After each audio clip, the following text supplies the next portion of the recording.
Last September, I was sitting in the audience at the Speak and Shine Summit in London, and I watched these incredible women get up on stage and share their stories. What was different, though, was that they were just normal women, people just like me and you, who took the leap to get up on stage, to get visible and vulnerable. And they inspired me to do something that I've been wanting to do for years, to get up on stage. So at the end of the summit, when they announced the next one on the 7th of May, 2026, I made a diary entry that said, Speak and Shine Summit, I'm speaking. And yesterday, I did it.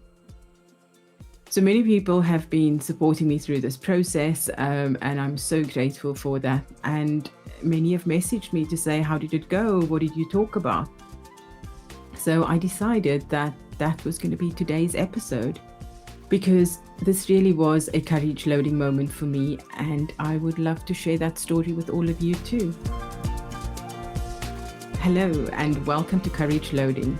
I'm your host, Alicia Noble, leadership coach and career transition strategist, and I help women navigate the messy middle of career transitions.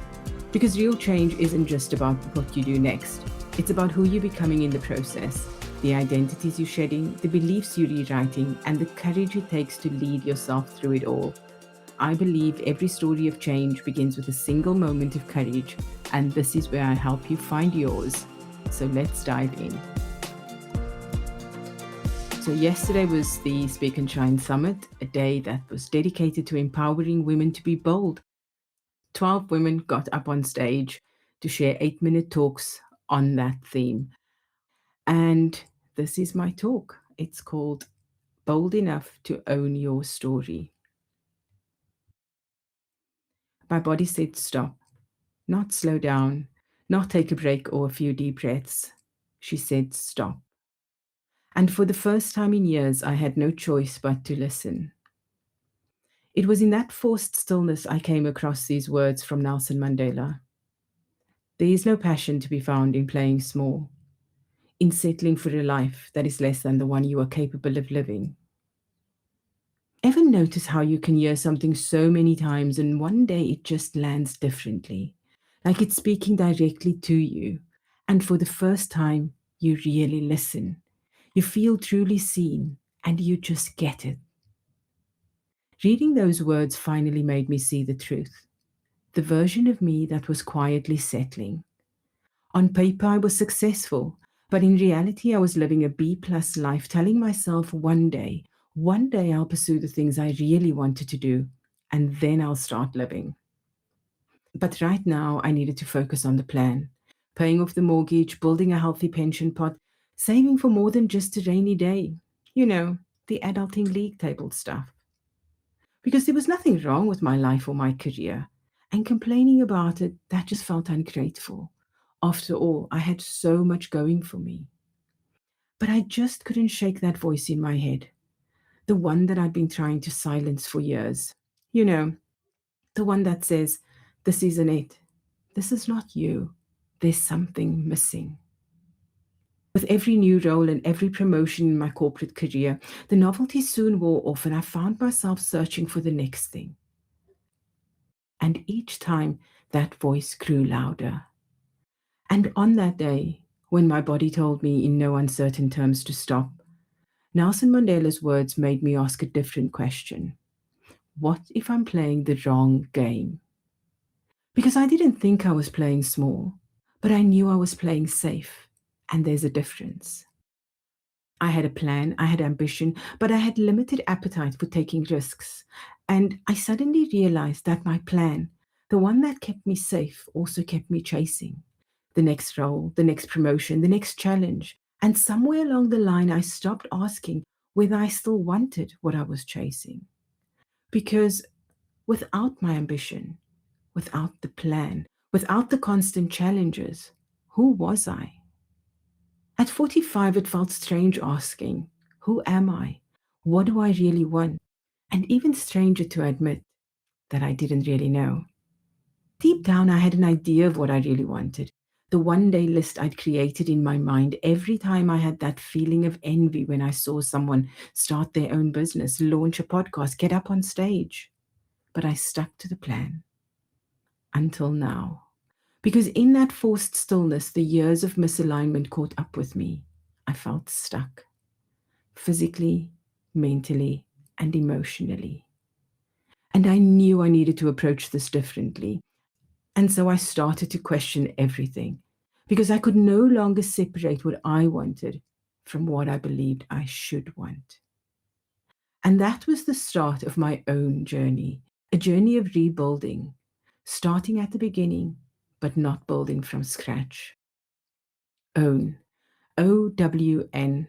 Those letters stand for origin, worth, narrative. To start rebuilding, I had to understand what shaped me, my origin. From the 7-year-old growing up in apartheid South Africa, where limitations were imposed on people who looked like me, and I was discouraged from dreaming too big, to the 13-year-old who got to attend an unsegregated school, learning to navigate a world that was changing, intellectually understanding the possibilities, but still clinging onto inherited scripts, to the bold 21-year-old who boarded a flight to London, in search of adventure, unafraid, believing she could figure out whatever came next, to the 30-year-old chartered accountant who learned to wear masks to fit the corporate mold while reframing exhaustion as the cost of ambition and success, to the 45-year-old whose body kept score of the cycles of burnout, the all-nighters and the chronic stress that kept her living in fight or flight. Here's the question. When did I stop being bold? Those inherited scripts shaped where I sourced my worth. I'd outsourced my validation to others. Every result, every review, every piece of feedback felt like a verdict on whether I was good enough or not. So I collected evidence, the companies I worked for, the qualifications I achieved, the exceeds expectations ratings, all receipts to prove that I belonged. But when your worth lives in your performance, your nervous system never gets to rest. You stop trusting yourself. And one misstep is all it takes for everything you've built to come crashing down. Or at least, that's the story I told myself. Which brings us to narrative, the stories I wrapped around it all. Stories about what success should look like, that one perfect version. Stories about why I couldn't or shouldn't. Stories I used to build my own glass ceilings, keeping me safe from failure and opportunity alike. And they all sounded so reasonable. It's not the right time. I'm not the right person. I'll just get one more qualification first. That narrative kept me stuck and chasing a life that no longer felt like mine. And here I am, nearly 3 years later. These last 3 years have stretched me in ways I didn't see coming, and it's allowed me to grow in ways that I couldn't have planned. I'm no longer hiding. I'm finally present in my own life, making intentional decisions from a new script. A script that is truly mine. A script that trusts my worth. A script that I own. When I finally walked away from my corporate role, it came from a place of trust. Yes, I was scared, but I was also ready. Because here's what I've learned working through OWN. Our origins shape us. Everything from our families, our cultures, our lived experience. But we get to choose what we carry forward. Our worth doesn't have to live in our performance. We get to decide whether we outsource it or trust it. And the narrative we inherited, the stories about what's possible, we get to take back the pen. I now know that my identity was never fixed. I always had the power to rewrite it. I just needed to be bold enough to take the first step. There is no passion to be found in playing small, in settling for a life that is less than the one you are capable of living. Somewhere inside you, you already know that's true. The only question is, are you bold enough to own it? And that's what I shared on stage at Speak and Shine yesterday. I'm really proud of myself and all the women who got onto the stage and was willing to give it a shot. It wasn't about perfection. I was not perfect by any means, but it was all about the showing up. And I think it's just really important that we realize we all have a story to share and our voices matter. And we are so conditioned to measure ourselves by outcome, the applause or the reaction. And I realized that that was never what this talk was all about. This was all about the journey. It was all about that experience, the small decisions that I made along the way to keep showing up and to follow through despite all the fears and the doubts that came along the way. And believe me, there were many. So to close off today, my question to you, or my action for you for the week, is what's that one thing you've been putting off that you really want to do? Write it down.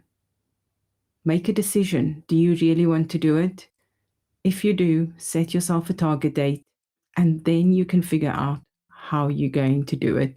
There's always going to be doubts, there's always going to be fears. Sometimes you've just got to get out in front of it and do it anyway. So that's it for today. Thank you for spending the time with me. If this episode resonated with you, please leave a review. I would greatly appreciate that, or send me a message. All the details are in the show notes. That's it for today. Thank you for listening. This is Courage Loading. I'm Alicia Noble.